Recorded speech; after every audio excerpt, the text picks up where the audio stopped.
The Mexican Senate has approved a reform increasing import tariffs on goods from a dozen countries that do not have trade agreements with Mexico, with China being the primary target. The vote on Wednesday completed the legislative process, marking the final step after the measure passed earlier in the Chamber of Deputies. The reform was originally introduced by Claudia Sheinbaum, who at the time served as mayor of Mexico City and is now the president of Mexico. The bill received significant attention due to its potential implications for Mexico's trade relationships, industrial competitiveness, and the upcoming renegotiation of the United States-Mexico-Canada Agreement, commonly known as the USMCA. During the Senate session, which extended into the evening, lawmakers debated the economic effects of adopting higher tariffs across a wide range of sectors. The reform was approved with 76 votes in favour, 5 against, and 35 abstentions. Those abstaining argued that the legislation had been rushed and that the timing reflected US trade pressure on Mexico ahead of the USMCA review. Supporters of the reform, primarily from government-aligned parties, maintained that the new tariff structure is intended to strengthen domestic industries by reducing dependence on low-cost imports. Legislators stated that supply chains would expand inside Mexico if local manufacturers were given greater protection from external competition. Under the reform, more than 1,400 tariff classifications will be modified. These include products in the automotive sector, textiles, plastics, household appliances, footwear, and a variety of intermediate goods used by Mexican industries. Although the earliest drafts of the legislation considered increasing some tariff rates to as high as 50%, lawmakers ultimately settled on a range between 20 and 35% for most categories. The new tariff structure will take effect on January 1st, 2026. Among the countries affected are South Korea, India, Indonesia, Russia, Thailand, Turkey, Taiwan, and Brazil. The largest share of import volume among these nations comes from China, which is Mexico's second-largest trading partner after the United States. For this reason, the reform has been widely interpreted as an attempt to rebalance trade flows and encourage domestic manufacturing, particularly in industries that have faced strong competition from Chinese imports. China responded by warning against what it considers trade coercion. Officials stated that Beijing is reviewing the decision and examining possible responses.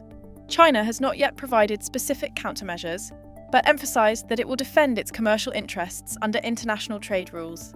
Mexican authorities, meanwhile, have signalled that they are open to dialogue. The government proposed the creation of a working group to discuss issues arising from the tariff changes.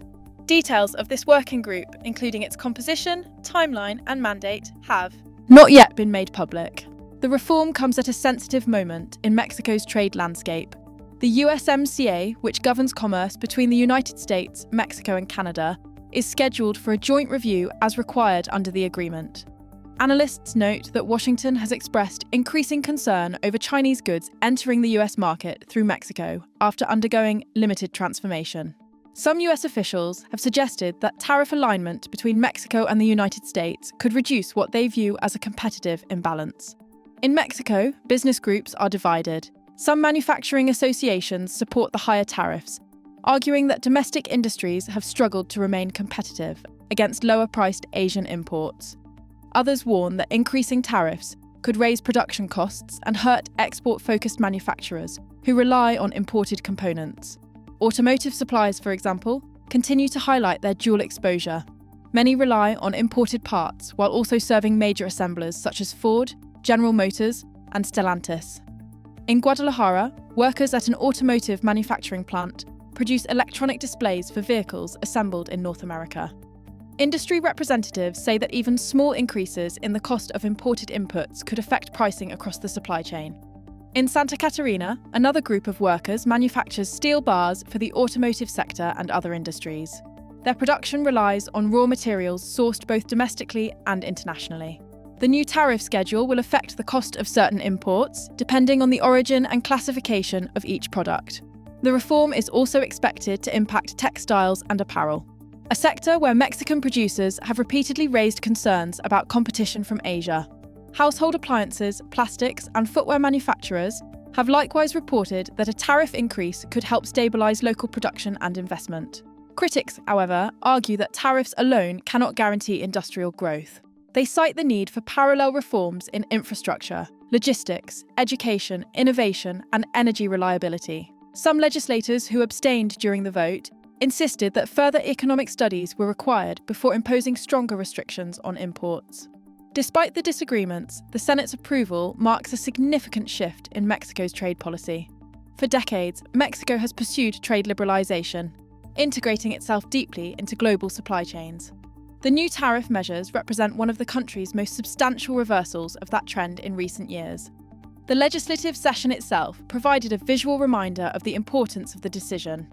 Footage from before the session showed the Senate chamber preparing for debate, with senators taking their seats beneath the inscription that reads, "The homeland comes first." The chamber later voted to conclude the legislative process with a clear majority. While Mexico adjusts its tariff system, global trade patterns continue to evolve. At ports in Ningbo and Shanghai, footage captured vast rows of shipping containers, reflecting China's scale as a global exporter. These ports play a central role in Asian supply chains that feed into Mexico's manufacturing sector. The volume of Chinese exports to Mexico has grown sharply in recent years, especially in electronics, machinery, steel, and automotive components. As Mexico implements the new tariff structure, customs authorities will adjust classifications covering more than 1,400 categories beginning next year. Importers and manufacturers are evaluating how changes in tariff rates will affect pricing, logistics, and production planning. For China, the tariff increase follows other recent episodes of trade tension with major economies, including the United States and the European Union. Beijing has repeatedly stated that it will protect its firms from what it considers unfair or politically motivated trade restrictions. In this context, China's warning was clear. Officials stated that Beijing will oppose coercive measures and is studying possible responses that remain consistent with international law. The statement underscores the likelihood that the tariff changes could influence broader diplomatic and economic relations between the two countries. Mexico's proposal for a working group signals an attempt to manage tensions. However, without concrete details, it remains unclear whether the dialogue will lead to adjustments, exemptions, or additional cooperation mechanisms. For now, the government's position is that the tariffs are necessary to protect and expand domestic manufacturing capacity. The timeline for implementation gives industries several months to adjust before the January 2026 deadline. Manufacturers across Mexico are expected to revise supply strategies, explore domestic sourcing options, and assess potential cost increases. Export-oriented companies that rely heavily on imported components may face the most immediate operational challenges. Companies in the automotive sector, for example, operate in tightly integrated North American supply chains. Parts may cross borders multiple times before reaching final assembly. Any rise in import costs could disrupt pricing structures and industrial planning, depending on the final tariff rate applied to each component. Textile and apparel producers, whose competition with Asia has been long-standing, have indicated that they may see immediate benefits from the tariff increase. However, they also caution that enforcement will be critical to preventing circumvention of the new rules. The political debate surrounding the reform reflects competing interpretations of Mexico's economic priorities. Supporters argue that protecting domestic industry is essential to preserving jobs and strengthening local supply chains. Opponents contend that Mexico's competitiveness depends on open trade, and that tariff increases may raise domestic prices and strain relationships with strategic partners. The broader geopolitical environment also shapes this development. The upcoming USMCA review is a significant factor, with trade relations among Mexico, the United States, and Canada entering a new phase. Washington's concerns regarding Chinese goods processed through Mexico continue to influence the policy discussion.